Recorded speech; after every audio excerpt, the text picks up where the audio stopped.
वाढत्या उष्णतेमुळे सर्वच जण हैराण झाले। त्यामुळे साहजिकच कूलर, एसी, पंखा, रेफ्रिजरेटर सारख्या वस्तूंचा वापर वाढला आहे।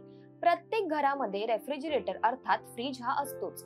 उन्हाळ्यात अन्नपदार्थ खराब होऊ नये, त्यांचा ताजेपणा टिकून राहावा यासाठी फ्रीजचा वापर केला जातो। काही जण उन्हाळा सुरू होताच फ्रीज मधलं तापमान जास्त थंड ठेवतात, पण ऋतुनिहाय फ्रीज मधलं तापमान नेमकं किती असावं याची फारशी माहिती अनेकांना नसते। त्यामुळे फ्रीज खराब किंवा नादुरुस्त होण्याची शक्यता असते। फ्रीजचा वापर कसा करावा, उन्हाळ्यात त्यातलं तापमान किती ठेवावं याबद्दल सविस्तर जाणून घेऊयात। यासाठी व्हिडिओ शेवटपर्यंत नक्की बघा। उन्हाळ्यात फ्रीजर आणि फ्रीजचे तापमान किती असावे? अनेक जण फ्रीजचं तापमान हे 1 ते 5 नंबर पर्यंत ठेवतात।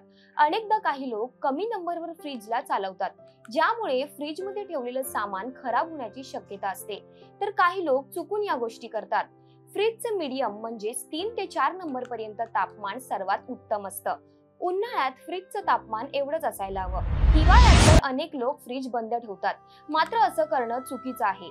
हिवाळ्यात फ्रीजला 1 नंबरवर ठेवावं। जर तुम्ही फ्रीज बंद केलं तर फ्रीजचं कंप्रेसर ठप्प होतं, पुन्हा फ्रीज सुरू असताना कंप्रेसर हीट होतं आणि फ्रीज खराब होण्याची शक्यता असते। तुम्ही ही सेटिंग अगदी सहज बदलू शकता।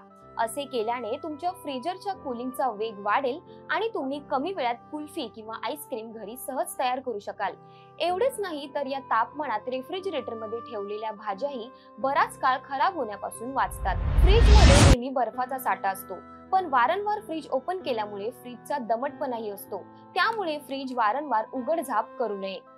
ड्रेन आणि कॉइलची साफसफाई अवश्य करा। फ्रीजच्या मागे एक पाईप असतो, जो पाण्याला बाहेर काढण्याचं काम करतो।